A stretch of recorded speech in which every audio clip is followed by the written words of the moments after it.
Assalamualaikum, selamat pagi. Kami hadirkan informasi terbaru pemirsa di Apa Kabar Indonesia pagi hari ini. Ada kebakaran kandang ayam yang terjadi di Kecamatan Sempu, Banyuwangi, Jawa Timur.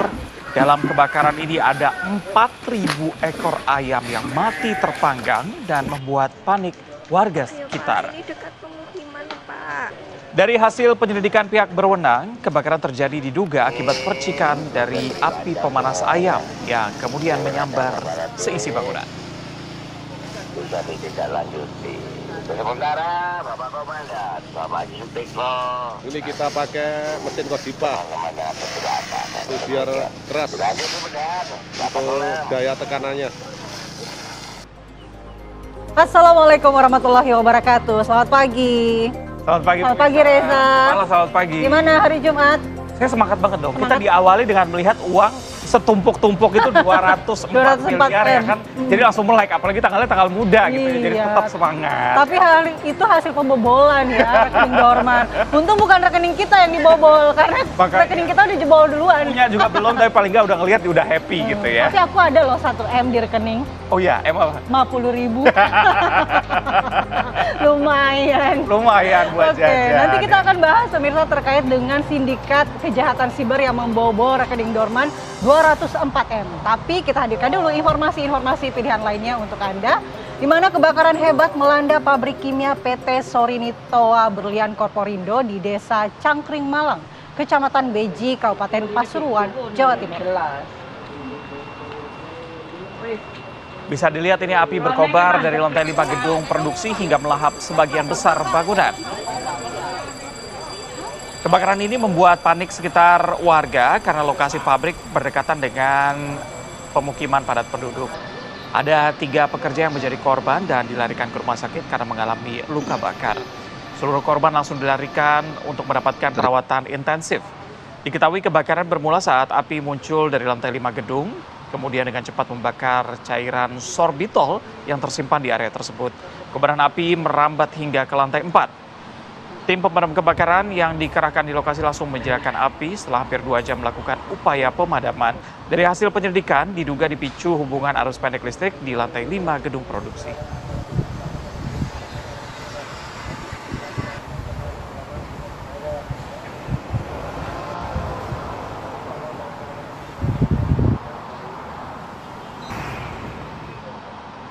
Pemirsa, semua benda mirip granat ditemukan seorang pekerja kuli bangunan di Kabupaten Lamongan, Jawa Timur. Jadi setelah dilaporkan, temuan granat tersebut kini telah ditangani oleh tim Gegana Polda Jawa Timur. Warga desa Sedang Agung, Kecamatan Pacitan, Kabupaten Lamongan, Jawa Timur digegerkan dengan penemuan benda yang diduga bahan peledak jenis granat tanam atau ranjau. Benda mencurigakan ini pertama kali ditemukan oleh seorang pekerja bernama Khairun Naim bersama 5 rekan kerjanya saat sedang menggali tanah untuk pembangunan lahan parkir di pekarangan gedung sekolah. Saat membersihkan lokasi, pekerja mendapati benda berbentuk bulat dengan ukuran kecil berdiameter sekitar 10 cm yang diduga merupakan granat tua jenis manggis. Tim Jihandak Brimob Polda Jatim tiba di lokasi untuk melakukan evakuasi. Dengan prosedur keamanan khusus, benda yang diduga granat tersebut akhirnya berhasil diamankan dan dibawa ke Makobrimob Polda Jatim guna penanganan lebih lanjut.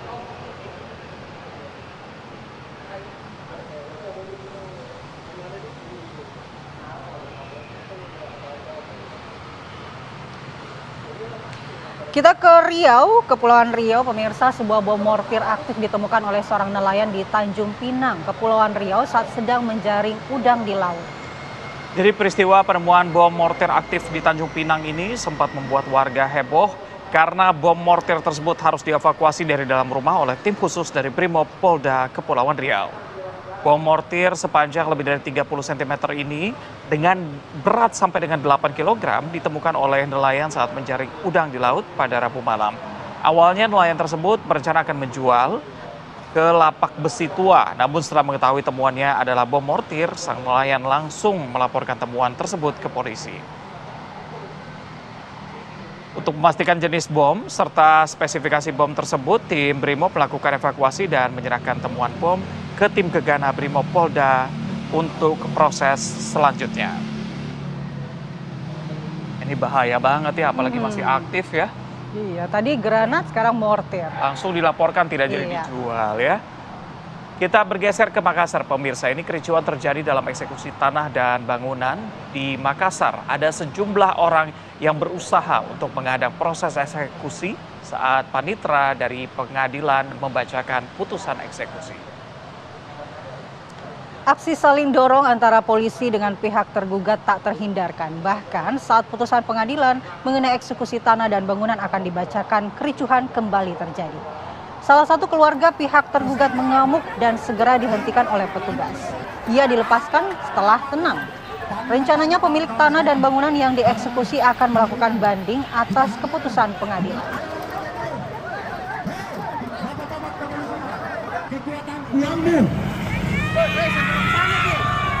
Kami masyarakat kecil,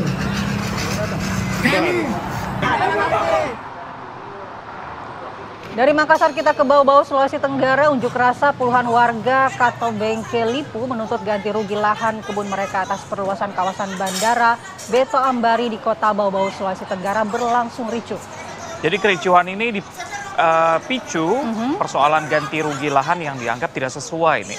Warga mengamuk dan memblokade jalan masuk ke bandara hingga nyaris baku hantam dengan pihak aparat. Warga akhirnya membubarkan diri setelah Kapolres Bau-Bau berjanji akan memfasilitasi warga bertemu langsung dengan Wali Kota Bau-Bau dan DPRD Kota Bau-Bau untuk mencari solusi pembayaran ganti rugi lahan warga.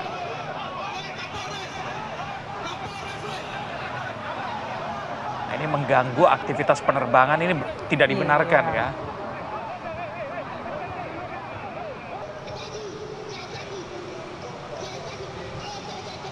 Kita bergeser ke Jakarta, pemirsa. Aksi pencurian kendaraan motor berhasil digagalkan oleh warga saat pelaku akan membawa motor curiannya di kawasan Tugu Utara, Koja, Jakarta Utara. Inilah aksi curanmor oleh pelaku APS 21 tahun yang terekam kamera CCTV di sebuah rumah di Jalan STM Walang Jaya, Koja, Jakarta Utara pada Rabu kemarin. Terlihat pelaku seorang diri itu memasuki halaman rumah dan tidak lama kemudian mengeluarkan sebuah sepeda motor curiannya dengan didorong. Beruntung aksi tersebut berhasil digagalkan setelah seorang warga mengenali sepeda motor milik salah satu keluarganya akan dicuri oleh pelaku. Pelaku yang berhasil diamankan sempat diarak oleh massa hingga babak belur dan kemudian digelandang ke Mapolsek Koja, Jakarta Utara untuk diperiksa. Kanit Reskrim Polsek Koja, AKP Fernando menyebut dari hasil pemeriksaan diketahui pelaku beraksi bersama dua rekan lainnya. Pihak kepolisian sudah mengantongi identitas dua pelaku lainnya yang kini dalam pengejaran. Diketahui pelaku sudah beraksi sebanyak 3 kali di wilayah Jakarta.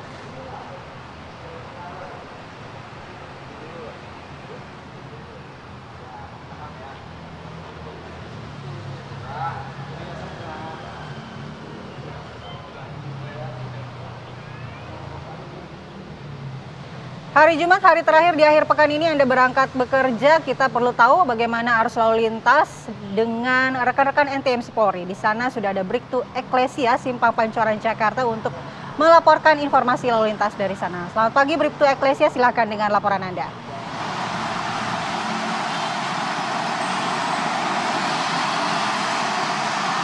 Baik, terima kasih Reza dan Mala. Selamat pagi pemirsa, bersama kami dari NTMC Korlantas Polri akan menginformasikan situasi arus lalu lintas langsung dari kawasan Simpang Pancoran, Jakarta Selatan. Dapat kita lihat bersama situasi arus lalu lintas di jam berangkat perkantoran pada pagi hari ini tampak cukup ramai dari berbagai arahnya dan terus mengalami peningkatan volume arus kendaraan karena bertepatan dengan jam berangkat perkantoran dan juga dimulainya aktivitas masyarakat pada pagi hari ini. Untuk situasi arus lalu lintas dari arah Cawang yang akan menuju ke arah Semanggi maupun Kuningan tampak cukup ramai. Namun Anda tidak perlu khawatir pemirsa, dikarenakan di kawasan ini sudah terdapat petugas kami yang akan membantu kelancaran arus lalu lintas pada pagi hari ini. Dan juga begitu pula dari arah Salemba ataupun Saharjo yang akan menuju ke arah Kalibata juga tampak cukup ramai dan perlambatan kecepatan hanya terjadi jelang traffic light saja, selepasnya kendaraan dapat melaju dengan kecepatan normal. Untuk itu kami menghimbau kepada seluruh pengendara terus patuhi rambu lalu lintas yang berlaku dan mengikuti arahan serta petunjuk petugas kami di lapangan. Dan juga di kawasan ini terdapat jalur busway, kami menghimbau kepada seluruh pengendara untuk tidak menggunakan lajur busway sebagai lajur kendaraan Anda karena dapat membahayakan keselamatan diri Anda. Dan berdasarkan data YRSMS Korlantas Polri, angka kecelakaan lalu lintas di seluruh Indonesia per 1x24 jam terjadi 264 kasus laka lantas yang mengakibatkan 19 orang meninggal dunia, 16 orang luka berat dan 180 orang luka ringan. Dari kasus laka lantas tersebut 96% terjadi di jalan non-tol. Untuk itu kami menghimbau kepada seluruh pengendara, pastikan selalu meningkatkan konsentrasi Anda pada saat sedang berkendara dan tidak melakukan aktivitas lain yang dapat memecah konsentrasi Anda. Bagi Anda pemirsa yang mendapatkan informasi situasi arus lalu lintas selengkapnya, dapat menghubungi call center kami di 1500669 ataupun melalui SMS Center di 9119. Selamat beraktivitas, hati-hati di jalan dan salam presisi. Demikian Bribtu Eklesia melaporkan, kembali kepada Reza dan juga Mala. Silakan. Pergi ke Malaysia beli jersey. Cakep. Bribtu Eklesia, terima kasih. Terima kasih. Bisa kita akan ajak Anda untuk jeda terlebih dahulu. Usai jeda kami hadirkan informasi mengenai usai menghadiri sidang umum PBB, Presiden Prabowo Subianto melanjutkan kunjungannya menuju ke Ottawa, Kanada. Apa saja yang dilakukan di sana kami hadirkan usai jeda.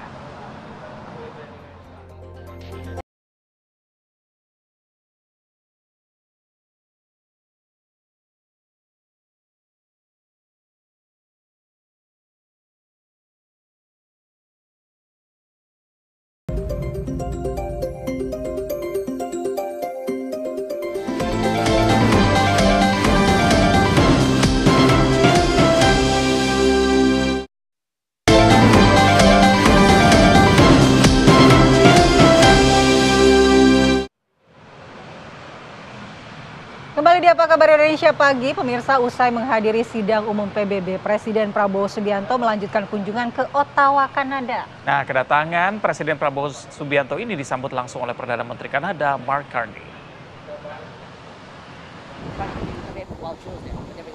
Presiden Prabowo Subianto tiba di Bandar Udara Internasional Ottawa McDonald Cartier, Ottawa, Kanada pada Rabu siang waktu setempat. Kunjungan Presiden ke Kanada untuk mempererat hubungan kerjasama antar kedua negara. Indonesia, Kanada memiliki hubungan erat sebagai mitra strategis, membangun kekuatan ekonomi, dan memperdalam kerjasama perdagangan. Presiden Prabowo Subianto menegaskan, ini merupakan momen bersejarah. The signing, I think, of the Indonesia-Canada CEPA, Comprehensive Economic Partnership Agreement, is very, very important for us, very strategic economically and politically. And so I'm very happy to be here for the signing of the CEPA. And I think this will be a historic moment. It will prove to be a significant milestone. Setelah itu, Prabowo Subianto dan Perdana Menteri Kanada Mark Carney menyaksikan penandatanganan perjanjian kerjasama di bidang perdagangan dan pertahanan di gedung Parlemen Ottawa. Untuk memperkuat hubungan bilateral, Business Council of Canada atau BCC dan Kamar Dagang dan Industri Kadin Indonesia menandatangani nota kesepahaman MOU. Ketua Umum Kadin Indonesia Nindya Novian Bakri mengatakan penandatanganan MOU antara Kadin Indonesia dan Dewan Bisnis Kanada menegaskan komitmen kuat sektor swasta dalam memperdalam kemitraan, membangun rantai pasok yang tangguh, serta mendorong pertumbuhan berkelanjutan yang inklusif. Tim TV One mengabarkan.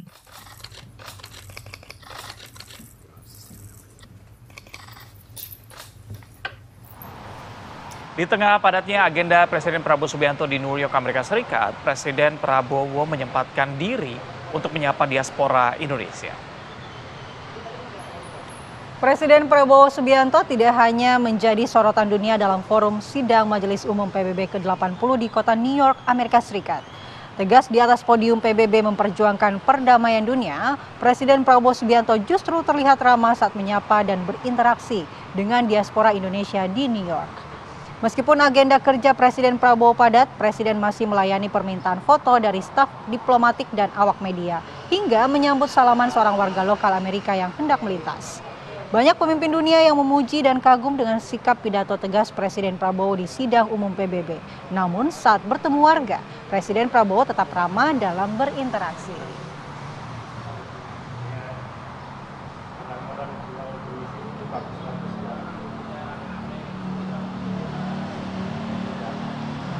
Sementara itu, pemirsa, Menteri Investasi dan Hilirisasi dan CEO Danantara Rosan Roslani menyatakan bahwa pidato Presiden Prabowo di sidang Majelis Umum PBB disambut positif warga di dunia. Ya, pasalnya pidato Presiden Prabowo menandakan bagaimana kebijakan luar negeri Indonesia, khususnya dalam menyangkut nilai-nilai universal hingga kesetaraan setiap negara. Tidak hanya itu, Presiden Prabowo dalam pidatonya ini merupakan langkah konkret untuk menciptakan perdamaian di daerah konflik.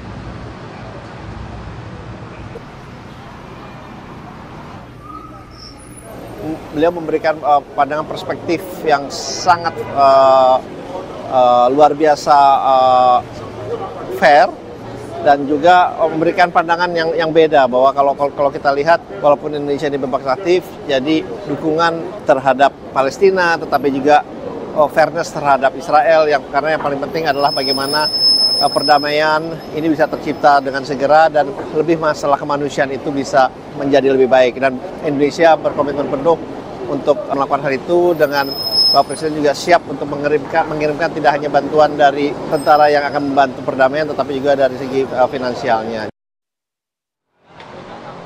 Sementara itu, Wakil Presiden Gibran Rakabuming Raka menghadiri panen raya jagung di Kecamatan Tanjung Lago, Banyuasin, Sumatera Selatan.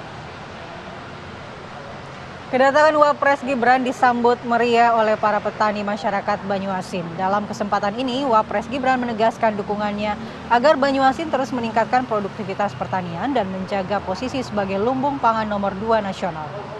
Apresiasi khusus juga disampaikan Gibran kepada PBNU Banyuasin yang turut berperan aktif mengelola lahan jagung seluas 4.500 hektar dalam membantu program pangan. Gibran menegaskan bahwa sinergi dengan masyarakat sipil sangat diperlukan untuk mendukung kedaulatan pangan. Usai melakukan panen raya jagung, Wapres Gibran kemudian melanjutkan kegiatannya termasuk meninjau jalan tol serta sekolah rakyat.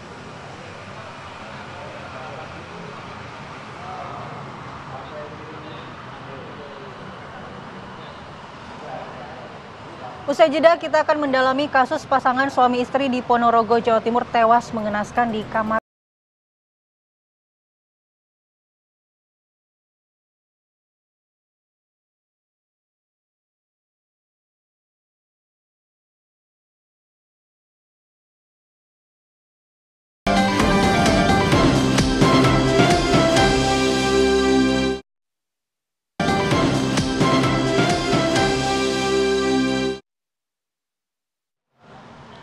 Kembali bersama kami, pemirsa. Seorang suami di Desa Caringin, Kecamatan Lego, Kabupaten Tangerang, Banten, melukai istrinya hingga kritis.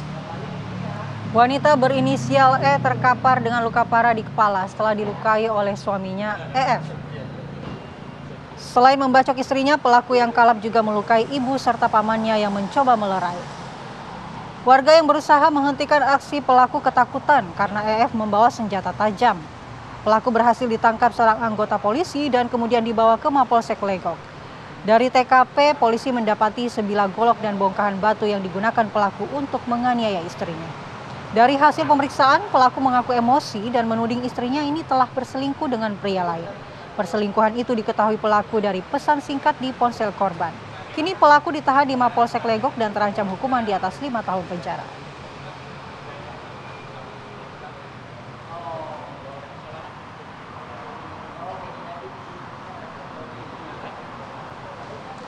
Seorang wanita di Kecamatan Taman, Kabupaten Sidoarjo, Jawa Timur ditemukan tewas tenggelam di sungai setelah sebelumnya berpamitan mandi pada Kamis sore.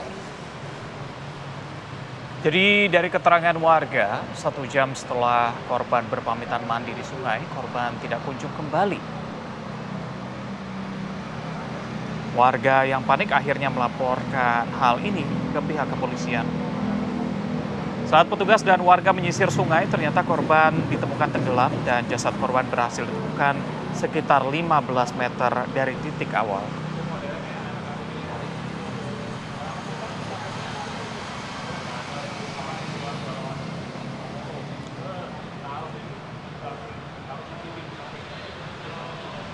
Anak berusia 11 tahun yang menjadi korban penganiayaan sadis seorang pria di Pacitan, Jawa Timur meninggal dunia setelah mendapatkan perawatan intensif. Hingga kini kepolisian juga masih terus memburu pelaku. Duka kembali menyelimuti keluarga korban pembacokan yang terjadi di Desa Temon, Kecamatan Arjosari, Pacitan, Jawa Timur pada Sabtu malam lalu. Arga Novalegi Saputra, anak berusia 11 tahun yang menjadi salah satu korban dalam peristiwa tragis tersebut, meninggal dunia pada Rabu dini hari. Korban yang masih duduk di bangku kelas 5 sekolah dasar menghembuskan nafas terakhirnya setelah mendapatkan perawatan intensif di Rumah Sakit Bethesda, Yogyakarta karena luka parah di bagian kepala. Namun nyawa korban tidak tertolong. Keluarga berharap kepolisian segera menangkap dan menghukum pelaku seadil-adilnya. Sudah jumpa yaitu diadili seadil-adilnya. Semanalah cara hukum yang berlaku supaya itu adil hukumnya itulah Pak. Tidak usah, maksudnya kalau bisa jangan dimatikan langsung itu, ya diadili seadil-adilnya dulu kan Pak. Setelah itu nanti kan ada proses hukum itu ada. Korban tewas kedua penganiayaan sadis ini merupakan keponakan dari mantan istri pelaku. Sebelumnya pelaku juga membunuh mantan mertuanya.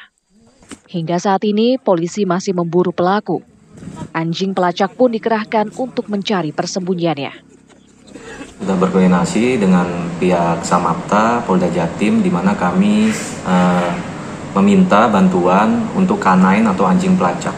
Nah, nanti tadi pagi sekitar jam 1 WIB tim sudah datang, kemudian istirahat, dan saat ini kami sudah koordinasi, mereka siap jam 8.30 WIB akan menuju TKP, dan di sana nanti kami sudah koordinasi juga berkaitan dengan masalah barang bukti untuk kemudian diendus oleh anjing pelacak tersebut. Harapan kami nanti bisa menemukan titik terang dari tersangka ini di sekitar TKP.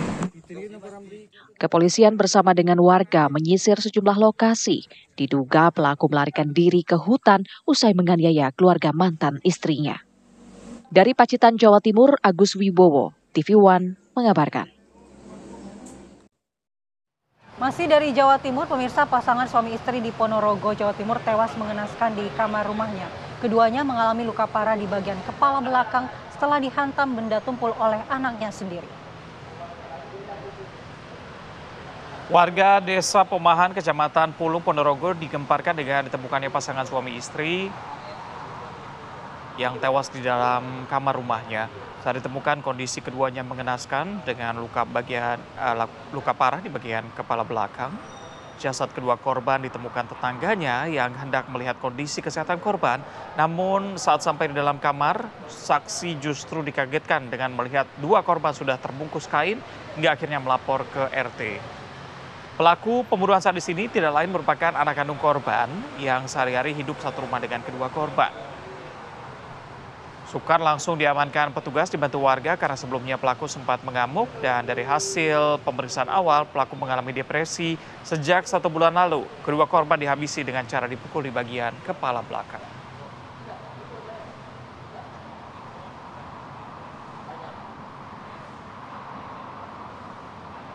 Dan untuk mengetahui lebih dalam terkait dengan kasus ini sudah bergabung bersama kami Kasat Reskrim Polres Ponorogo AKP Imam Mujali. Selamat pagi, Assalamualaikum Pak Kasat. Waalaikumsalam warahmatullahi wabarakatuh, Mas Reza dan Mbak Mala, dan selamat pagi pemirsa TV One dimanapun berada. Ya, apa yang perlu dijelaskan Mas Reza? Pak Kasat, tadi dijelaskan bahwa pelakunya merupakan anak korban dan sudah mengalami depresi sejak 1 bulan lalu. Apa yang menyebabkan depresi dan apakah memang cekcok antara anak dan orang tua ini sudah lama terjadi?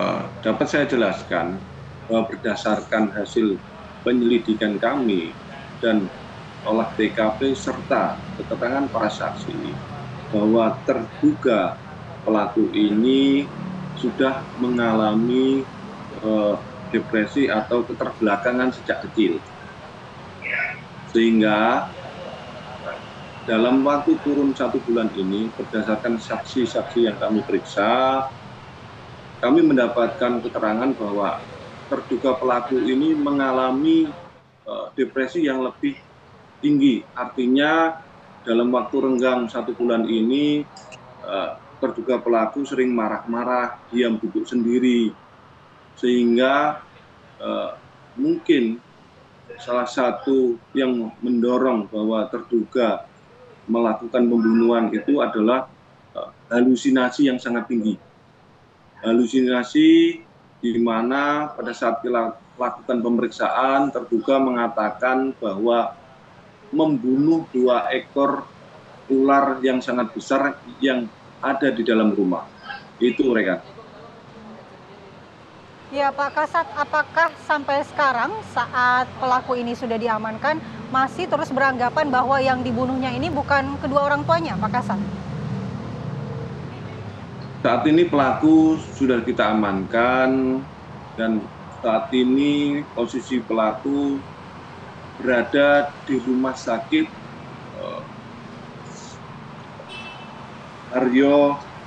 Harjono Ponorogo untuk melakukan observasi dan penanganan khusus dari rumah sakit tersebut karena diduga terduga pelaku mengalami gangguan jiwa. Baik, Pak Kasat, yang cukup menarik di sini tadi dikatakan bahwa jasad kedua korban ini pertama kali ditemukan oleh tetangga yang ingin mengecek kondisi kesehatan dari korban. Kedua korban ini apakah dalam kondisi yang tidak sehat selama beberapa saat sebelum mereka meninggal? Berdasarkan hasil dari penyelidikan dan visum, bahwa memang jasad korban itu pada saat ditemukan oleh saksi berada di dalam satu kamar. Dua-duanya terbaring tengadah ke langit dan bersampingan, dikerukupin, diselimutin dengan sarung. Namun saat ini sudah dilakukan pemakaman langsung oleh pihak keluarga. Ya, Pak Kasat, berapa lama kira-kira rentan waktu setelah pembunuhan dilakukan oleh anak korban, kemudian sampai ditemukan oleh tetangga jasad kedua korban, Pak Kasat? Saya dapat jelaskan bahwa rentan waktu pembunuhan diperkirakan pukul 12 sampai 14.00 karena berdasarkan hasil penyelidikan dan pemeriksaan saksi bahwa salah satu saksi datang ke rumah terduga pelaku menanyakan keberadaan korban itu sekitar pukul 10 masih kelihatan. Namun setelah pukul 12.00 kakak ipar terduga pelaku datang ke rumah tersebut untuk menanyakan keberadaan bapak ibunya dan dijawab oleh terduga pelaku masih di dalam rumah dalam keadaan tidur. Namun dengan kecurigaan tersebut dan terduga tidak boleh masuk sehingga saksi datang ke tetangga sebelah untuk sama-sama melihat dan menanyakan keberadaan bapak dan ibunya. Sehingga pada saat datang rame-rame ke rumah tersebut, langsung masuk lewat pintu belakang, salah satu saksi melihat bapak dan terduga korban dalam keadaan tidak bernyawa. Langsung lari melaporkan kejadian tersebut kepada Ketua RT. Baik, Pak Kasat, di mana posisi terduga pelaku saat diamankan oleh pihak kepolisian? Posisi terduga pelaku diamankan masih di sekitaran rumah. Karena memang kita bisa yakinkan bahwa benar terduga pelaku itu tidak lari karena apa? Memang ada keterbelakangan mental dan mungkin dalam waktu 1 bulan ini memang kelihatan kelihatan aneh sifatnya, tidak seperti yang kemarin-kemarin. Dampak-dampak sering diam, dia sering marah-marah sama bapak ibunya, sehingga ini mungkin memicu kejadian tersebut. Ya Pak Kasat, dengan kondisi pelaku seperti itu, lalu konstruksi hukumnya akan seperti apa? Untuk saat ini, karena kita belum mendapatkan hasil analisa dari dokter gangguan jiwa, kita masih terapkan terkait dugaan tindak pidana pembunuhan pasal 338. Namun, ketika nanti dalam tahap-tahap observasi dan tahap-tahap penyidikan ini memang benar bahwa terduga pelaku mengalami gangguan jiwa dan keterbelakangan mental, maka menurut pasal 44 KUHP, seorang yang mengalami gangguan jiwa tidak dapat mempertanggungjawabkan atas perbuatan tersebut.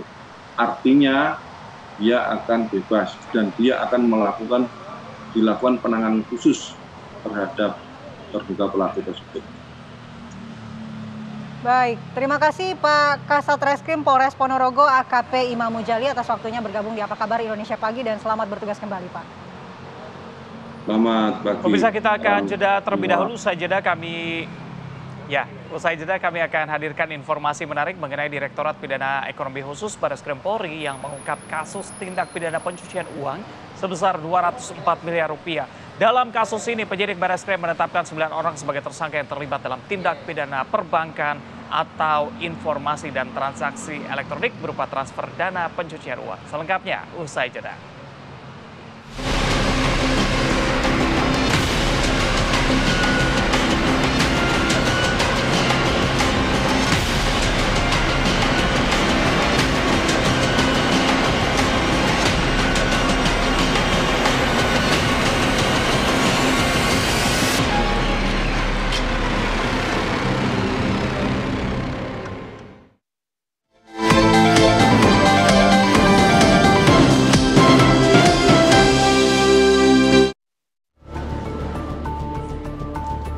Direktorat Pidana Ekonomi Khusus Bareskrim Polri ungkap kasus tindak pidana pencucian uang sebesar 204 miliar rupiah.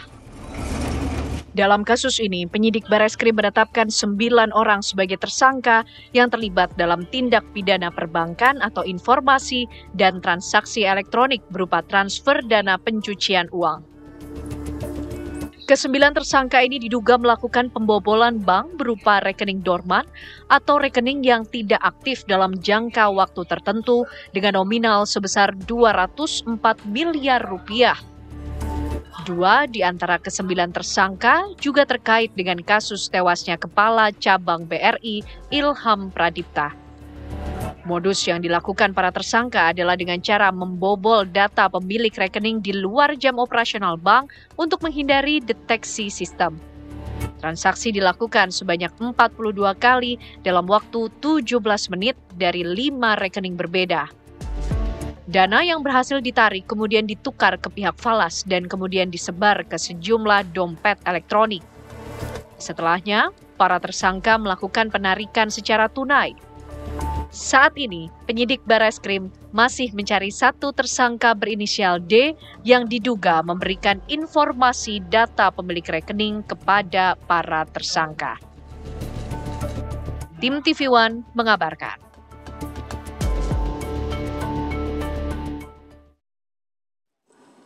Sejak awal bulan Juni 2025, jaringan sindikat pembobol bank yang mengaku sebagai Satgas Perampasan Aset melakukan pertemuan dengan Kepala Cabang Pembantu salah satu bank BNI yang ada di Jawa Barat untuk merencanakan pemindahan dana pada rekening dorman. Kesimpulan dari pertemuan tersebut, kami sampaikan bahwa jaringan sindikat pembobol bank yang mengaku sebagai Satgas Perampasan Aset menjelaskan cara kerja serta peran masing-masing dari mulai persiapan, pelaksanaan eksekusi sampai tahap imbal balik hasil. Jaringan sindikat pembobolan selaku tim eksekutor memaksa kepala cabang menyerahkan user ID aplikasi core banking sistem milik teller, dan kepala cabang serta apabila tidak mau melaksanakan akan terancam keselamatan kepala cabang tersebut beserta seluruh keluarganya. Ya, kalau kata Reza, kita lihat-lihat dulu ya. Uang 204 miliar dibungkus-bungkus plastik. Minimal di hari Jumat ini bisa membangkitkan semangat. Betul, meskipun belum bisa dipegang sendiri ya. Walaupun tanggal muda begitu. Harapannya kita bisa berdoa, lihat dulu, oh ternyata segini, kalau nanti disimpan kan bisa. Yang penting yang halal dong ya, jangan hasil pembobolan. Kita akan bahas terkait dengan kejahatan siber pembobolan dana rekening dorman sebesar 204 M ini bersama dengan narasumber yang sudah hadir di studio. Siapa aja Reza? Jadi sudah ada hadir bersama kami Mas Pratama Persada, pakar keamanan siber. Assalamualaikum, selamat pagi. Waalaikumsalam. Selamat pagi, Mas Pratama. Lalu hadir juga bersama kami Mas Danang Trihartono, Deputi Analisa dan Pemeriksaan PPATK. Assalamualaikum, selamat pagi, Mas Danang. Mau tanya dong ke Mas Danang, pembobolan rekening dorman 204 M ini, apakah memang PPATK sudah mendapatkan laporan terkait itu? Jadi kalau boleh saya ceritakan kronologisnya Mbak ya. Jadi di perbankan ini kan punya anti fraud detection system. Jadi pertama bank mendeteksi, lalu dia menginformasikan ke PPATK. Nah atas informasi tersebut tentu saja PPATK mengambil langkah-langkah tertentu, yaitu penghentian transaksi. Penghentian transaksi, lalu kami analisis, dan tentu saja bank juga melaporkan kepada Bareskrim. Nah selanjutnya Bareskrim melakukan tindakan penyelidikan, lalu memblokir rekening, dan inilah hasilnya gitu kan ya. 204. Apakah aliran dana dari 204 M itu juga sudah terdeteksi dan terlacak oleh PPATK? Ya tentu saja dalam melakukan analisis dan pemeriksaan kami itu melakukan penelusuran aliran dana. Dan ini dari layer pertama sampai 3-4 layer itu kami deteksi gitu kan. Dan ini menggunakan ada rekening yang dorman tadi, ada juga menggunakan rekening valuta asing. Nah ini banyak sekali layer-layernya. Ini yang kami terus deteksi dan kami hentikan, dan hasilnya itulah. Ya kalau 204 miliar sudah ditunjukkan, berarti itu aset recovery-nya seperti itu gitu kan. Oke, yang cukup menarik adalah tadi Mas Pratama sempat bilang juga bahwa ini bukan kasus pertama ya. Modus-modusnya seperti apa? Mirip-mirip juga? Ya, jadi rekening dorman ini kan rekening yang memang tidak sentuh-sentuh sama pemiliknya ya. Bisa 6 bulan, bisa 12 bulan, atau bisa 5 tahun, 10 tahun, dan lain-lain begitu. Jadi banyak nih, dan nanti Mas Danang bisa menyebutkan ada jutaan jumlahnya gitu. Artinya apa? Artinya ini rekening yang bisa digunakan tanpa si pemiliknya itu merasa kehilangan mungkin ya, karena pemiliknya mungkin sudah meninggal dan lain-lain. Nah, rekening-rekening ini suka dimanfaatkan oleh orang tidak bertanggung jawab untuk diambil. Kenapa? Ketika mau diambil tidak ada yang merasa kehilangan. Nah, cara ngambilnya gimana? Cara ngambilnya sudah pasti butuh otorisasi bank. Kenapa? Karena rekening dorman itu nggak akan mungkin bisa ditransfer kalau nggak diaktifkan dulu. Makanya kemarin ketika Kepala Cabang BRI itu dibilang bahwa dia perlu untuk mengaktifkan ini. Nah, setelah diaktifkan baru mereka bisa ditransfer rekeningnya ke rekening penampung gitu ya kan. Nah, untuk mentransfer itu ke rekening penampung, sebenarnya bank itu punya sistem, harusnya ya Mas Danang ya. Mereka punya sistem fraud detection system yang bisa melihat anomali, tiba-tiba rekening dorman yang sudah lama tiba-tiba dalam jumlah besar ditransfer ke rekening tertentu. Seharusnya punya sistem, berarti harusnya punya sistem. Belum berlaku di Indonesia atau nggak ada? Gini masalahnya, ketika yang bermain itu adalah orang punya otorisasi, orang kepala cabang, manajer, atau orang yang pegang core bankingnya gitu, ya mereka yang ngerti sendiri, mereka bisa ngapus lognya, mereka bisa nggak ngasih tahu yang lain-lain gitu, bisa ngumpetin dari sistem fraud detection-nya dan lain-lain begitu. Jadi ini hanya masalah akal-akalan aja gitu. Kalau yang melakukan itu ada kaitannya dengan orang pejabat yang punya kompetensi dalam melakukan otorisasi, ya susah mendeteksinya gitu, karena mereka yang ikut main juga gitu. Berarti bukan hanya tergantung dari sistem autentikasinya, keamanannya, tapi juga integritas dari pejabatnya. Ya, jadi ada dua macam gitu. Jadi untuk nyolong isi rekening dorman ini, yang pertama adalah udah pasti kita membutuhkan orang dalam, ya kan, karena nggak mungkin orang bisa tiba-tiba masuk kemudian mengaktifkan rekening dorman itu tanpa ada orang dalam. Dan tahu ada rekening dorman dan lain-lain. Yang kedua, hacker. Ada orang yang memang punya kepintaran, keahlian, dia bisa nyusup ke dalam satu bank, dia bisa tahu apa namanya isi rekeningnya, dia bisa ngecek apa lognya bahwa ini nggak pernah transaksi selama bertahun-tahun, kemudian dia bisa memindahkan rekening itu bisa dilakukan gitu. Jadi ada dua macam, tapi yang kemarin 204 miliar itu saya pikir itu masih newbie lah gitu, karena dia masih karena dia masih berarti itu kecil ya? Iyalah, kecil. Dia masih membutuhkan orang bank untuk tahu, butuh orang IT untuk ngambil take over account tellernya dan lain-lain gitu. Jadi itu makanya gampang dideteksi. Kalau Mas Danang, apakah ada mekanisme pihak bank harusnya melaporkan rekening-rekening dorman ini ke PPATK? Ya, sebenarnya mekanisme resmi nggak ada. Jadi kami mekanismenya itu apabila ada transaksi mencurigakan di situ, bank lapor. Atau kami yang meminta bank untuk melaporkan. Nah, kalau terkait dengan rekening dorman, sebenarnya ada dua. Dia jadi objek target, sama dia jadi tempat penampungan. Nah, jadi ada dua hal yang berbeda. Jadi memang dia dorman lalu menjadi target. Lalu ada orang yang melakukan tindak pidana, disimpan di rekening, dibiarkan dorman. Ini ada dua hal berbeda gitu ya. Nah, kami tentu saja melakukan analisis ini berdasarkan pertama laporan perbankan atau kami mengindikasi ya kami minta. Oke, Mas Danang, yang cukup menarik adalah beberapa waktu lalu kan kita sempat membahas mengenai adanya rekening dorman yang dilakukan oleh PPATK, rekening yang ada indikasi untuk jual beli begitu. Ada hubungannya dengan ini nggak? Apakah memang uang yang sudah didapatkan dikirim juga ke rekening hasil jual beli itu? Ya. Ada kasus itu juga? Ya, sebenarnya kami melakukan hal kemarin itu karena memang kami deteksi rekening dorman ini rawan. Rawan sebagai target tadi dan juga sebagai tempat menyembunyikan hasil tindak pidana. Makanya kami melakukan analisis terhadap rekening dorman tersebut. Dan itu bukan hanya di Indonesia kok. Di semua negara rekening dorman itu rawan. Jadi kami melakukan mitigasi. Dengan kami hentikan kemarin kan semua sebenarnya ternotifikasi nasabah-nasabah ini yang sebelumnya tidak aware atau keluarganya sudah meninggal jadi tahu dan sebagainya. Nah, ini yang mungkin kepada masyarakat yang perlu aware lah atas rekeningnya. Lalu kalau Mas Pratama melihatnya apakah memang ada celah ya untuk rekening-rekening dorman ini kemudian digunakan oleh pihak yang tidak bertanggung jawab? Banget. Kenapa? Karena yang tahu rekening dorman ini sebenarnya ada beberapa. Yang pertama, orang yang punya otorisasi di bank, ya kan, kepala cabang, manajer, atau orang yang ngecek core banking. Kemudian yang kedua, dari teknisi-teknisi dari bank yang dia biasa melakukan maintenance, kemudian punya akses ke core bankingnya. Yang ketiga, auditor. Auditor juga tahu tuh, karena apa? Mereka mendapat laporan rekening dorman itu ada berapa di bank ini, ada berapa di bank itu, dan lain-lain. Dan ini rekening dorman ini sebenarnya dilaporkan juga. Jadi kewajiban bank sebenarnya melaporkan rekening dorman ini kepada otoritas Bank di Indonesia, ke Bank Indonesia gitu. Karena apa? Karena BPK pun melakukan audit terhadap rekening dorman ini. Jadi ketika mereka melakukan audit Bank Indonesia ada laporan ini, walaupun secara detailnya nggak ada ya, punya siapa dan lain-lain, tapi secara agregat itu ada gitu. Dan terakhir adalah dokumen di bank yang di situ ada listnya rekening dorman dan lain-lain. Kadang-kadang kalau nyimpennya nggak benar, ada orang yang moto dan ngambil ya, itu dia bisa tahu nih rekening dorman gitu. Sehingga kenapa si penjahat itu dia dapat informasi tersebut ya. Tinggal ini aja nih, orang-orang ini aja nih yang bisa memberitahukan informasi tentang rekening dorman gitu. Plus satu lagi hacker, kalau hackernya jago ya, tapi penjahat-penjahat itu tadi saya bilang dia nggak pakai hacker gitu, dia pakai orang IT-nya itu untuk membantu untuk mentransfer dan lain-lain aja. Gitu. Masih newbie tadi. Iya, karena kalau yang main tuh hacker nggak cuma 200 miliar mas, mau 1 triliun, 2 triliun bisa. Kenapa? Di Indonesia pernah kejadian nggak sih pakai hacker? Kalau di Indonesia nggak ada kabarnya, karena biasanya bank kalau kayak gitu nggak mau cerita, ya kan? Karena takut kehilangan Karena kepercayaan. ada beberapa hacker tuh dia bisa masuk sebagai root gitu. Dia bukan melakukan transfer tapi bisa ngedit isi rekeningnya gitu.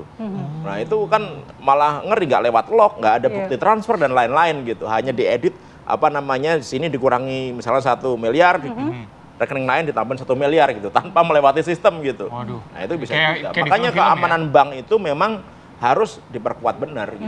Nah, Mas Pratama, masukannya apa untuk bank supaya fitur keamanan mereka lebih tinggi dan kita sebagai nasabah juga bisa lebih nyaman gitu naruh di bank? Kalau menurut saya, bank itu sudah berusaha untuk memaksimalkan sistem keamanan yang ada di sistemnya, ya kan?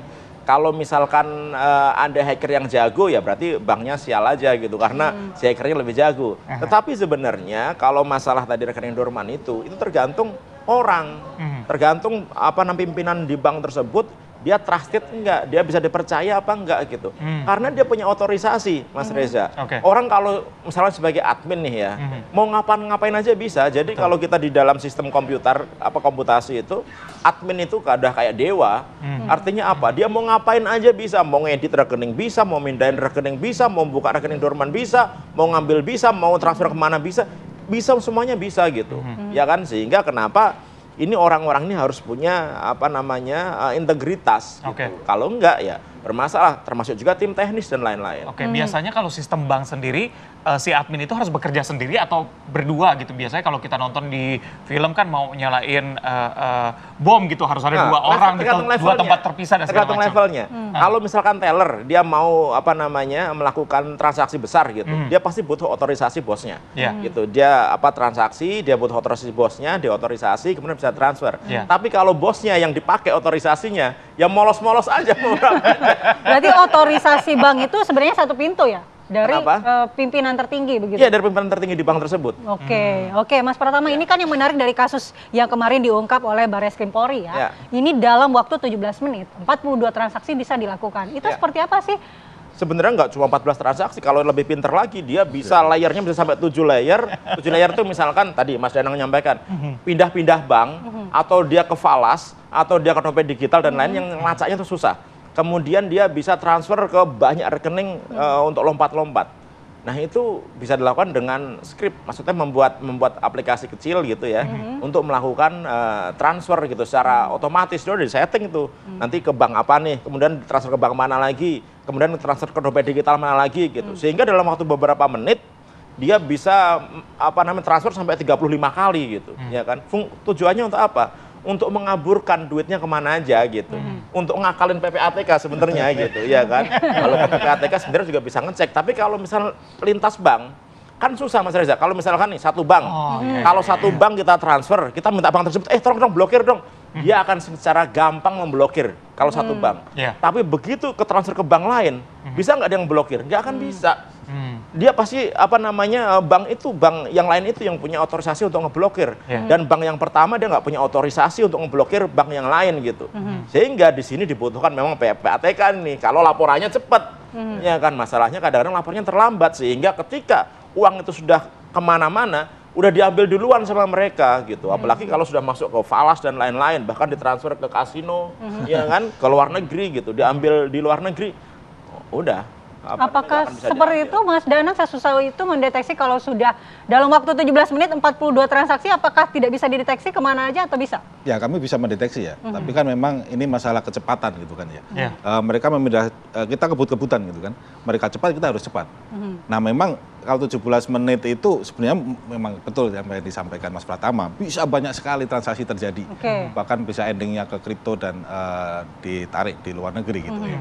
Makanya di sini butuh awareness semua penyedia jasa keuangan, anti fraud detection systemnya. Jadi apabila ada transaksi ini bisa di hold gitu ya, bisa di hold, penghentian istilahnya dia bank itu punya hak untuk menunda transaksi. Nah kami bisa menghentikan selanjutnya. Nah ini diharapkan kalau bisa bekerja sama dengan baik, itu aset recovery-nya dapat maksimal gitu. Iya benar nih, jadi ketika misalnya 204 miliar nih, dia mau ditransfer ke rekening lain gitu. Ketika bank itu sistemnya bagus, dia langsung diblok nih. Tar dulu nih, bener apa enggak nih gitu. Jadi transfernya nggak real time? Nggak real time, harus dicek ada waktu jedanya gitu. Oke. Kita akan bahas lebih dalam mengenai sebenarnya bisa nggak sih dideteksi begitu ya, yang mencurigakan itu, begitu kita akan bahas usai jeda. Tetap bersama kami di Apa Kabar Indonesia Pagi.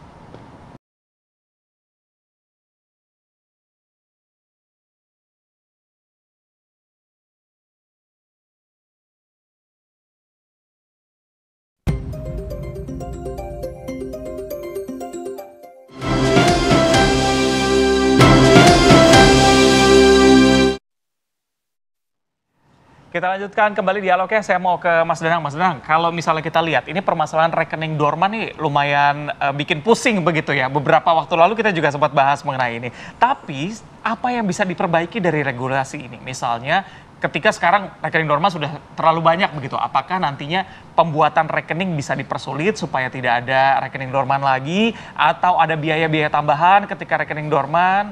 Karena kalau petugas bank harus ketuk pintu satu-satu, sepertinya kewalahan nih karena banyak banget ya. Ya. Tapi sebenarnya hal yang berbeda ya antara memperketat untuk membuka rekening sama perlakuan rekening dorman. Yang pertama bahwa OJK akan mengatur ini. OJK dan penyedia keuangan sedang mendraft peraturan regulasi terkait rekening dorman karena memang definisinya berbeda-beda, perlakuannya juga berbeda-beda. Nah, nanti akan ada satu aturan dari OJK, itu yang pertama. Yang kedua adalah bahwa rekening dorman ini memang bank berkewajiban sebenarnya melakukan CDD IDD. Artinya bank juga harus istilahnya ini nasabahnya sebenarnya siapa gitu kan.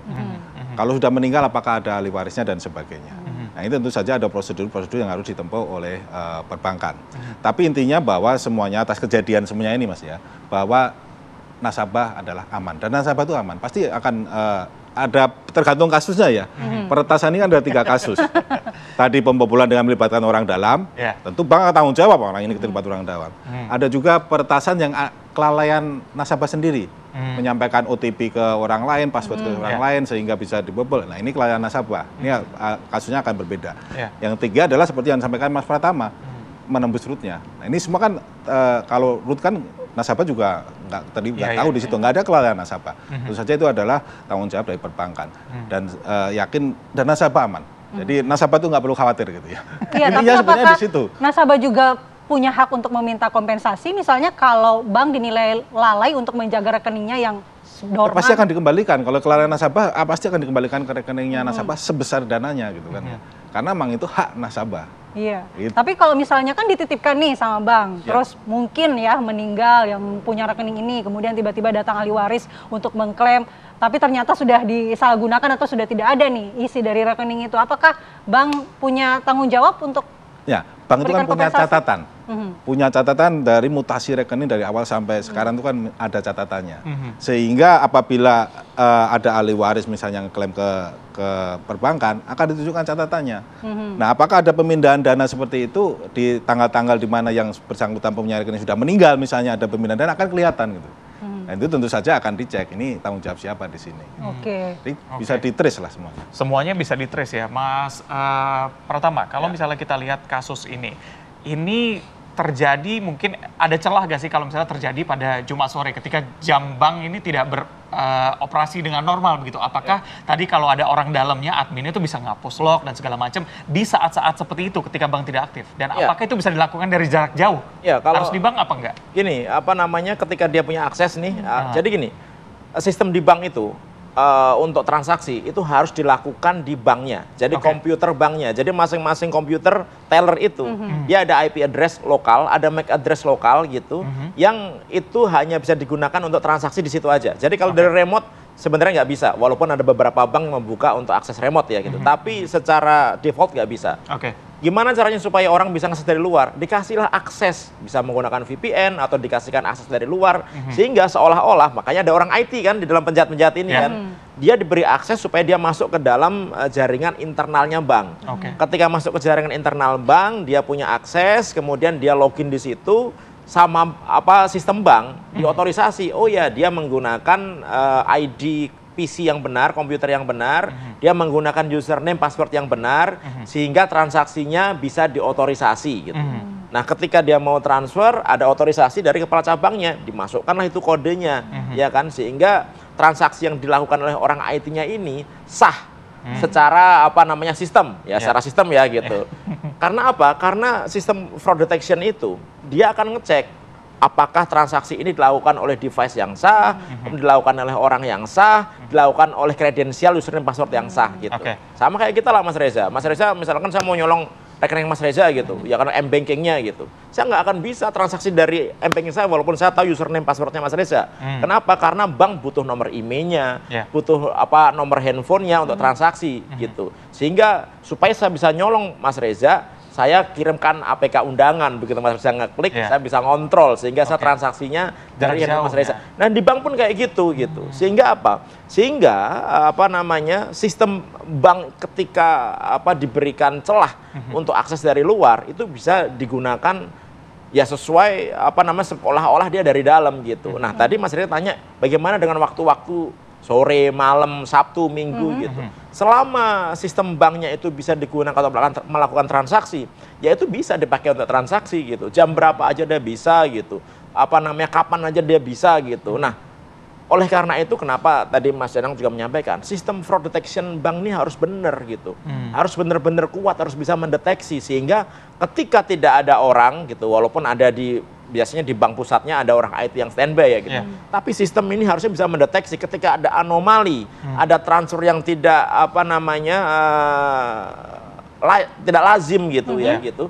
Dia langsung bisa melakukan deteksi sehingga ntar dulu nih gitu, kita tunda dulu nih karena aturan banknya ada ya Mas Danang ya gitu. Kita tunda dulu rekeningnya nih, bener nggak ini ditransfer secara legal gitu.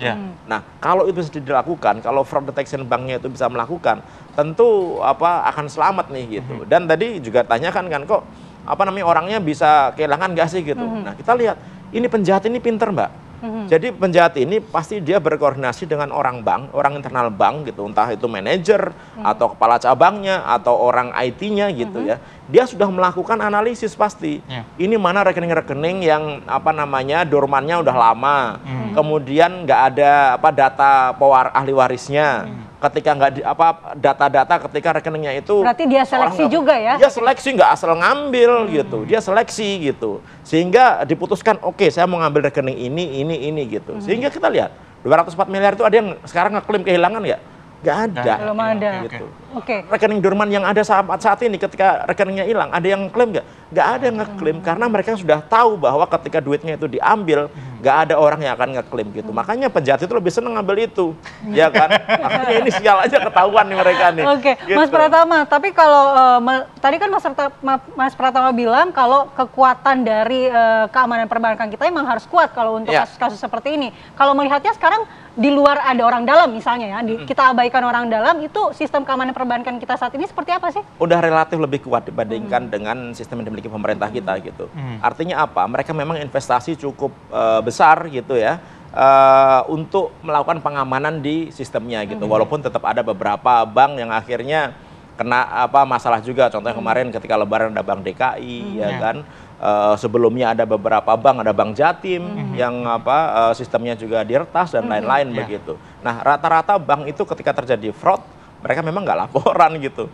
Kalau misalkan cuma hilang 1 miliar 2 miliar tuh mereka udahlah gitu. Daripada kepercayaan nasabahnya jadi terganggu menurun gitu ya kan, merasa nggak aman nyimpen di bank itu, kemudian ngambil duitnya rame-rame, wah dia bisa rugi lebih banyak lagi gitu. Sehingga ya sudahlah gitu. Nah oleh karena itu ini yang harus tadi Mas Danang bilang, ini harus dilakukan audit yang benar gitu. OJK harus bisa melakukan audit yang benar. Sebenarnya bank gitu, dia itu ada kewajiban untuk melakukan asesmen terhadap dirinya sendiri, dan itu dilaporkan ke OJK, dilaporkan ke Bank Indonesia gitu. Masalahnya kadang-kadang kalau dia melakukan audit dirinya sendiri, nggak ngelihat ada kelemahan di dalam dirinya sendiri. Karena itu butuh kemampuan OJK ini supaya dia juga bisa melakukan audit dari luar sehingga tahu bank ini benar-benar kuat apa tidak sih gitu. Karena memang rekening nasabah kan dipertaruhkan di sana gitu. Walaupun tadi Mas Yang juga bilang kalaupun hilang duit kita pasti akan diganti sih. Kalau memang yang ngambil bukan kita gitu. Tapi kalau saya sih sebagai orang awam, saya sih percaya bahwa bank sudah melakukan keamanan sebegitu tingginya. Karena kalau kita bikin rekening biasanya pihak dari manajer juga harus ada fingerprint dulu dan segala macam kan. Tapi integritas lagi-lagi kita tekankan ya, integritas dari kepala cabang misalnya dan segala macam yang bermain di sana itu yang memanfaatkan rekening dorman tadi. Kalau kita bicara soal rekening dorman, sebenarnya bank dan juga Dukcapil ini kan sudah bekerja sama begitu ya. Kita mau buka rekening aja datanya mereka punya begitu. Apakah mereka tidak bisa deteksi nih kalau ada rekening-rekening fraud atau rekening dorman maksud saya ketika keluarga sudah meninggal dan segala macam, kan data dari Dukcapil ada. Mereka bisa tahu si pemiliknya ini siapa sebenarnya. Nah, cuma ketika dicari pemiliknya siapa, kadang-kadang kalau zaman dulu kan KTP masih bisa dipalsukan ya. Iya kan? 5 tahun 10 tahun yang lalu kita bikin KTP palsu kayak gampang banget gitu ya kan. Orang bisa membuat rekening-rekening palsu pakai KTP palsu tapi isinya duit beneran gitu ya kan. Sehingga ketika orangnya udah nggak ada pergi kemana gitu atau bahkan mungkin meninggal gitu, ketika dicari nggak ada datanya ini gitu. Kalaupun misalnya ada datanya, mungkin bank kesulitan untuk mencari siapa ahli warisnya dan lain-lain karena mungkin si pemilik rekening ini dia nggak lapor gitu, nggak ngomong sama keluarganya bahwa dia punya rekening di situ, mungkin ya gitu. Sehingga ketika ada apa-apa dengan dia gitu, duitnya ya udah ada di bank itu aja gitu. Oke, saya terakhir ke Mas Danang mungkin ya. Mas Danang, dengan berkaca pada kasus ini, apa kemudian masukan yang diberikan PPATK dan sinergi apa atau koordinasi apa yang akan dilakukan antara perbankan, PPATK dan juga OJK? Ya. Kalau kita cermati kasus-kasus itu sebenarnya ada 3 hal ya. Yang pertama adalah integritas sistemnya perbankan sendiri yang harus kuat gitu ya. Yang kedua adalah prosedur, SOP-nya. SOP-nya ketat nggak? Untuk otorisasi harus berdaerah atau enggak? Itu kedua. Yang ketiga adalah human resource-nya. Orang yang menjalankannya juga harus benar gitu kan ya. Sehingga 3 hal ini harus menjadi perhatian bersama. Lalu tentu saja kami bekerjasama dengan perbankan, bersama dengan OJK terkait dengan penelusuran aliran dana dan tipologinya. Ini setelah diretas itu tipologinya uangnya larinya kemana sih? Ada kecelahan, ada celah apa istilahnya celah regulasi di mana sih? Misalnya di aset kripto, di situ ada celah regulasi. Nah ini kami sampaikan ke OJK sebagai otoritas, sebagai regulator, bagaimana nanti mengatur supaya kejadian-kejadian seperti tidak terjadi lagi. Oke, baik. Terima kasih Mas Danang, makasih Mas Pratama. Jadi jangan rahasia-rahasiaan deh Reza, kalau punya uang di rekening 1T 500M bilang ke keluarga, biar nanti sewaktu-waktu ya nggak diminta-minta. Tapi lagi-lagi saya tekankan bahwa saya percaya dengan bank yang ada di Indonesia ini semua bekerja dengan baik, tapi ada satu bank yang kita harus curigai. Apa tuh? Bank Toyib yang Dari kemana tuh Mas? Pemirsa, kita akan jeda terlebih dahulu. Saya jeda, kami hadirkan beragam informasi dari mancanegara. Tetap bersama kami.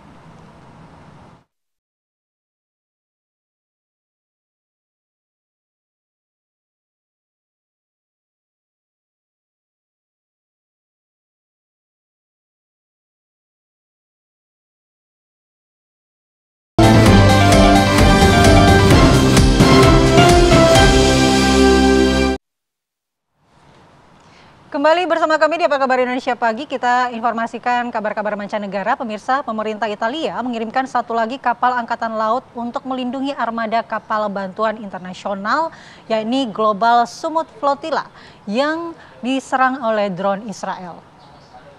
Sebelumnya Italia telah mengirimkan kapal militer pertama pada Rabu, beberapa jam setelah Global Sumut Flotilla melaporkan kapal mereka menjadi sasaran drone Israel yang menjatuhkan granat kejut dan bubuk gatal di perairan internasional. Zionis Israel menyerukan agar armada dari kapal tersebut menurunkan bantuan kemanusiaan di pelabuhan Israel dan menyerahkannya kepada otoritas Israel untuk dibawa ke Gaza. Global Sumut Flotilla menggunakan sekitar 50 kapal sipil untuk mencoba menembus blokade laut Israel di Gaza. Banyak pengacara dan aktivis, termasuk juga aktivis dari Indonesia, ada Wanda Hamidah yang turut serta dalam rombongan kemanusiaan tersebut.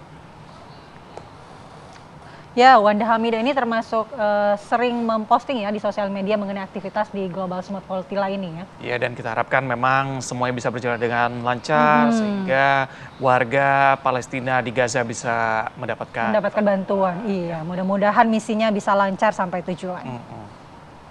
Tapi Mala dan juga pemirsa, ini tidak hanya Italia, tapi Spanyol juga mengirimkan kapal perang nih untuk melindungi armada Global Sumut Flotilla dari serangan Zionis Israel. Perdana Menteri Spanyol Pedro Sanchez mengatakan akan mengirim kapal perang militer yang akan bergabung dengan armada Italia untuk melindungi konvoi kemanusiaan Global Sumut Flotilla.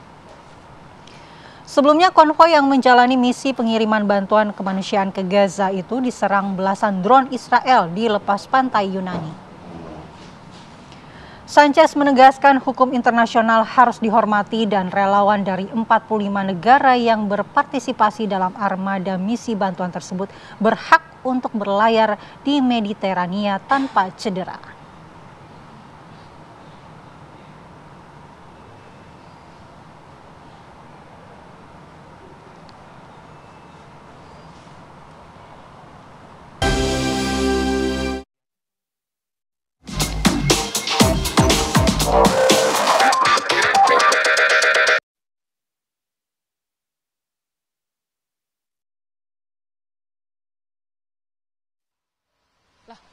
Tiba-tiba ditutup.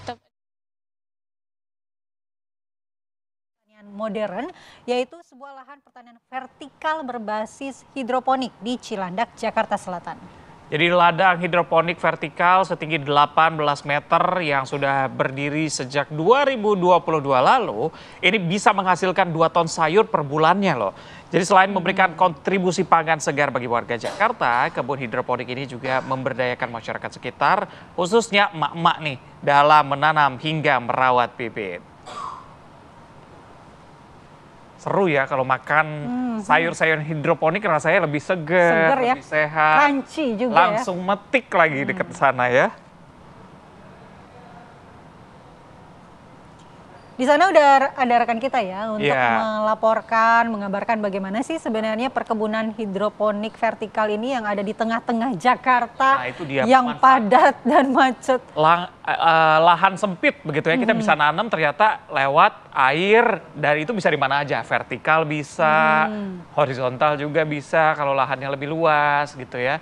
Kira-kira mudah apa enggak gitu, nanti akan ada rekan kita yang bisa menjawab begitu. Coba kita panggil nih, Rindi, gimana nih kira-kira kalau misalnya di sana apakah memang sudah banyak sekali sayurannya yang siap dipanen? Kalau misalnya ada kita mau nitip kali ya. Iya, bawa pulang nanti. dong. Rindi, silakan.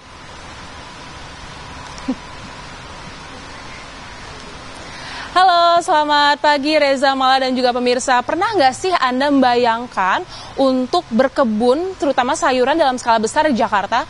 Kayaknya sih kedengarannya agak mustahil ya, karena lahan di Jakarta ini sudah semakin mengecil, dan juga Jakarta ini merupakan perkotaan yang hiruk pikuk sekali. Apalagi kalau berkebun itu biasanya di jauh dari perkotaan kan.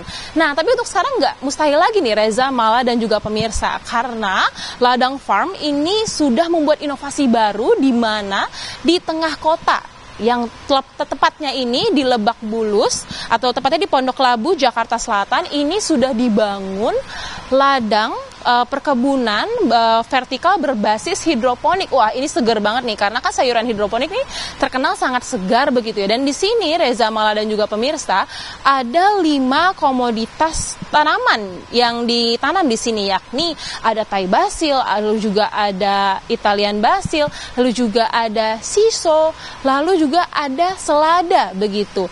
Nah, di sini itu ada 33.000 lobang hidroponik yang dilakukan di sini. Nah, sekarang ini belakang saya ada salah satu petani nih yang sedang menanam sepertinya. Nah, untuk mengetahui lebih dalam bagaimana sih proses menanam tanaman hidroponik ini, langsung aja kita tanya-tanya dengan dengan Mas Didit ya. Iya, betul. Ya, Mas Didit, sebelumnya boleh tolong ceritain nggak nih, ini Mas Didit lagi ngapain dan ini lagi di tanaman apa kita? Oke, sekarang kita lagi di tanaman selada. Nah, yang saya lakukan tuh sekarang lagi pengecekan tanaman, takutnya dia ada terkena malnutrisi atau ada serangan hama penyakit kayak gitu. Mas Didit, ini Mas Didit kan sudah bertugas di Ladang Farm gitu ya. Nah, sebelum kita berbicara lebih jauh, Mas Didit sempat ikut pelatihan nggak untuk bisa bagaimana merawat 5 komoditas ini dengan baik dan benar? Untuk pelatihan sebelumnya saya sudah pernah ikut kayak magang untuk hidroponik khususnya sebelum lulus kuliah. Kemudian sebelumnya juga saya udah pernah bekerja di perusahaan hidroponik juga kayak gitu. Jadi kalau pelatihan secara lembaga seperti BPKP atau apa itu enggak, tapi saya pelatihannya langsung magang dan bekerja gitu. Mas Didit, mungkin ini boleh tolong ceritain dong, ini awal mula selada ini dari bibitnya tanam sampai akhirnya siap dipanen itu bagaimana sih, Mas?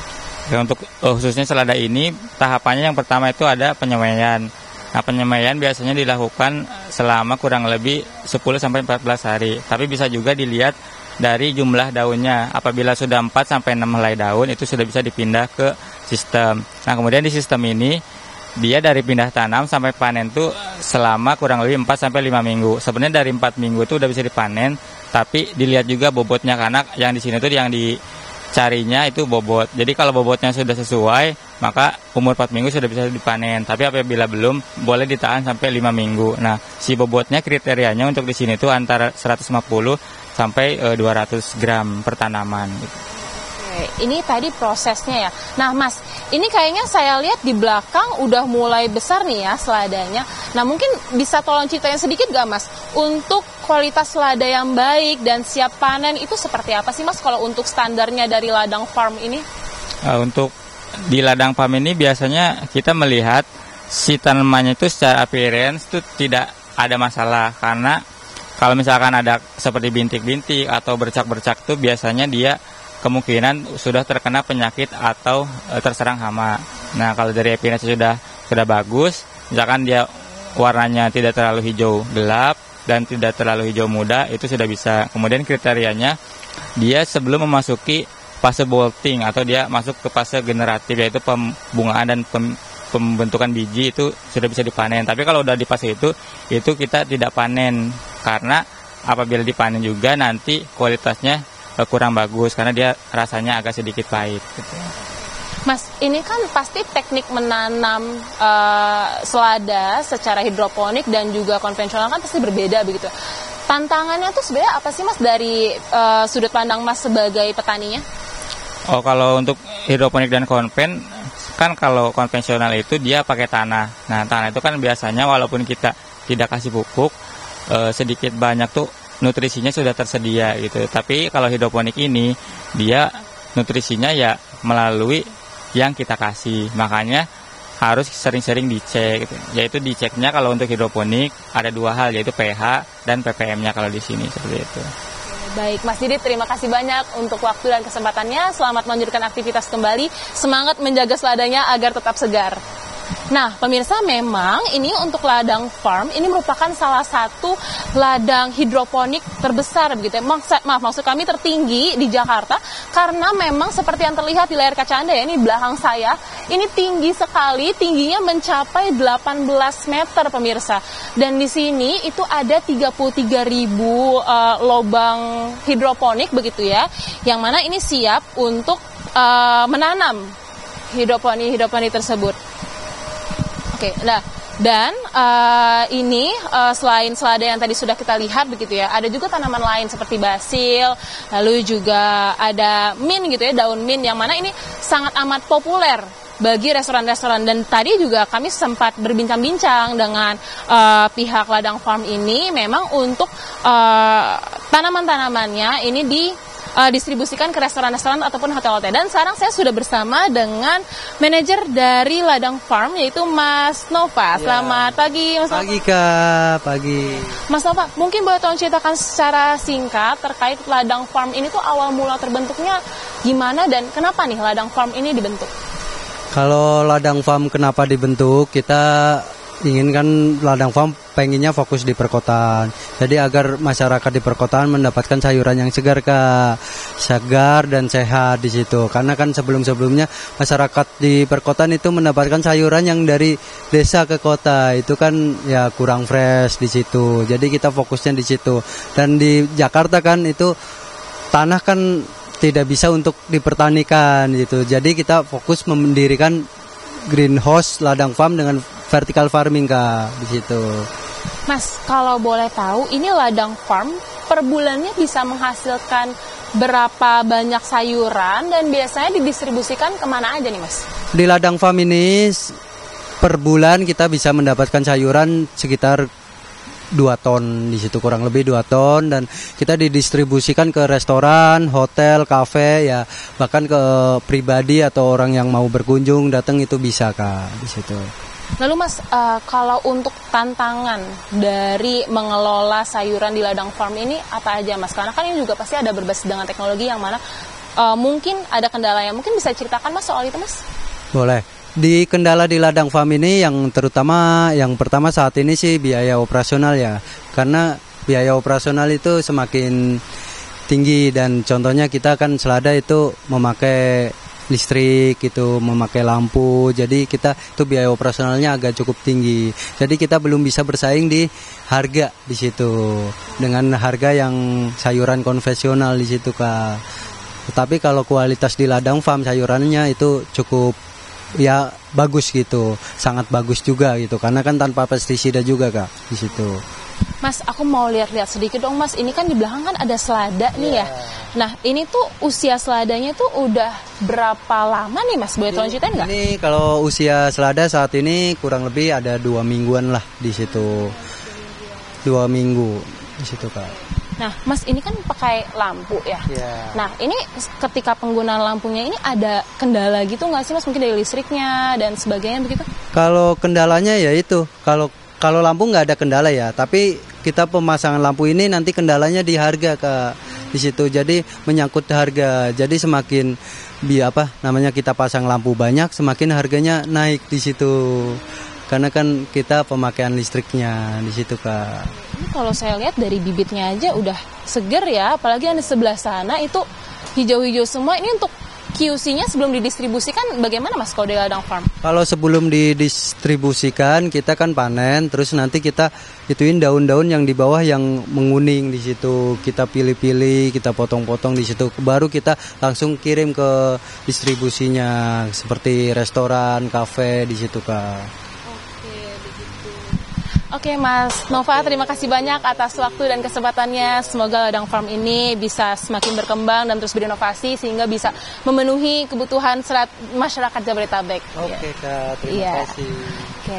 Nah Reza, Mala dan juga pemirsa, tadi kita sudah ceritakan ya bagaimana dari sudut pandang petani, lalu juga dari manajernya terkait bagaimana penanaman sayuran hidroponik di sini. Dan memang seperti mana diketahui untuk selama ini kebutuhan sayuran masyarakat Jabodetabek ini khusus di Jakarta begitu ya masih dihasilkan atau didistribusikan dari luar Jakarta, terutama dari Puncak. Nah untuk ladang farms ini sendiri cukup memberikan kontribusi yang besar ya bagi kebutuhan serat masyarakat Jakarta, karena per bulannya mereka bisa menghasilkan 2 ton sayuran yang terdiri atas Thai basil, lalu juga Italian basil, lalu daun mint, selada, dan juga yang bertotal 5 komoditas begitu. Dan memang untuk ladang farm ini juga turut melibatkan masyarakat sekitar begitu ya untuk berkontribusi dalam menanam dan juga merawat dari sayuran hidroponik ini. Nah, sementara demikian dulu laporan dari saya, karena kayaknya saya mau ikutan panen nih, karena saya mau sarapan salad biar kebutuhan salad saya terpenuhi. Kembali ke studio. Baik. Oke. Ala sepertinya lagi mikir nih, kira-kira nanti makan siang masak apa ya? Pakai sayur apa? Iya, pakai sayur. Ya? Soalnya kan Rindi mau panen, bisa dong nitip ya Rindi, jangan lupa sama kita ya. Baik, terima kasih laporannya Rindi Salsabila.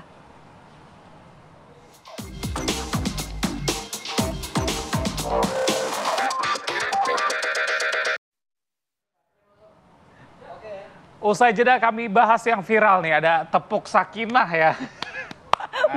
Yang diluncurkan oleh Kementerian Agama, ini untuk hafalan wajib bagi calon pengantin yang viral di media sosial. Kami hadirkan selengkapnya usai jeda, tetap bersama kami. Ayo dihafalkan.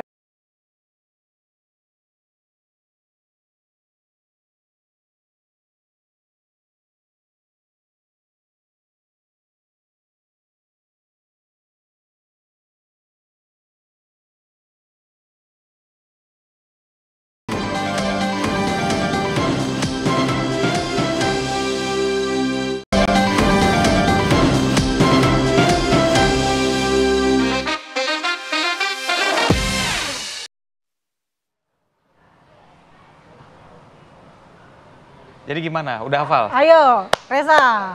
Berpasangan. Janji koko. Janji apa, Reza? Saling cinta, saling hormat. Apa nih? Nggak lulus. Reza mau nikah belum lulus, Reza, kalau nggak hafal. Makanya karena saya belum nikah, saya harus hafalin lagi nih.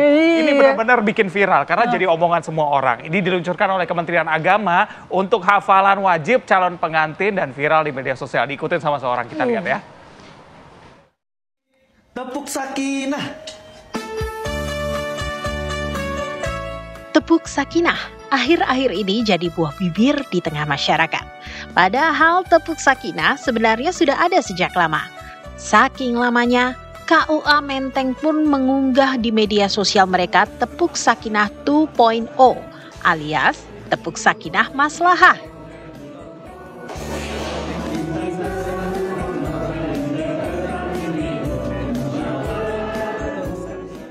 Kantor Urusan Agama KUA seluruh Indonesia pun sudah menerapkan tepuk sakinah ini dalam setiap sesi bimbingan perkawinan untuk para calon pengantin.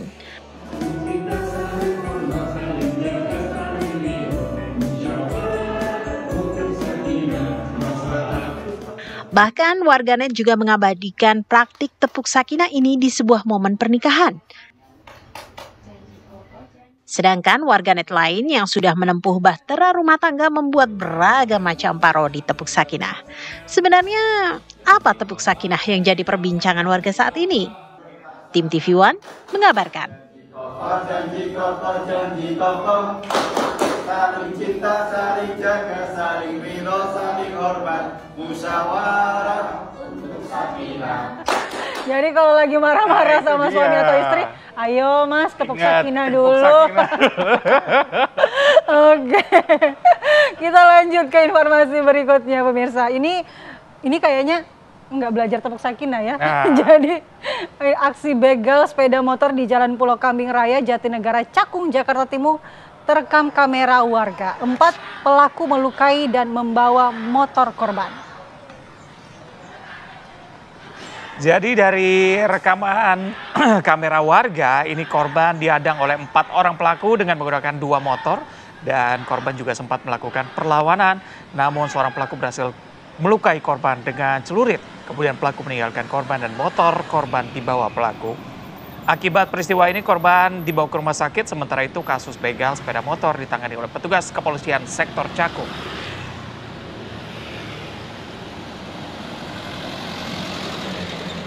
Ya harus hati-hati ya kalau kita berada di jalan gitu. Ini harus jadi perhatian juga ya bagi aparat keamanan dan juga kita kalau keluar malam harus berhati-hati ya. Berikutnya masih yang viral-viral, pemirsa, ada video seorang pengunjung yang cekcok dengan tukang parkir di Bogor, Jawa Barat karena diminta untuk bayar parkir sebesar Rp100.000 ya. Yang bikin harga Rp100.000 siapa? Rp100.000 mah buat beli beras juga bisa. Saya mau tanya, yang bikin harga Rp100.000 siapa? Adu argumen ini terjadi di pinggir jalan Surya Kencana, pusat kuliner dan jajanan khas Kota Bogor. Rombongan wisatawan ini tidak terima ditagih parkir Rp100.000 karena hanya parkir kurang dari 1 jam di lokasi. Sementara 2 minggu lalu mereka mengaku hanya diminta membayar Rp20.000 untuk parkir di kawasan tersebut. Peristiwa ini pun akhirnya diketahui pihak kepolisian yang kemudian mengamankan pelaku di Mapolsek Bogor Tengah karena dinilai meresahkan warga. Nggak tanggung-tanggung mintanya Rp100.000 bang. Ya ini kalau misalnya ditarik parkirnya Rp100.000, surken nanti jadinya sepi. Iya asli premanisme ini mah. Tapi jangan ditanggapi ya kalau parkir liar ini, karena mereka tidak bayar pajak, penghasilan tidak masuk ke keuangan daerah, begitu ya. Lebih baik cari parkir resmi aja.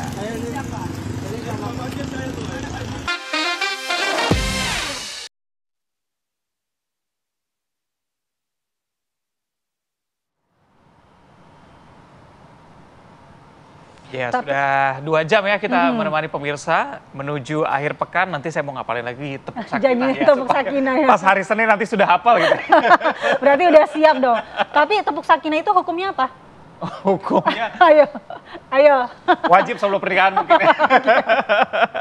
Baik pemirsa, terima kasih atas perhatian Anda. Saya Nikumala. Saya Reza Baluel, terima kasih dan sampai jumpa.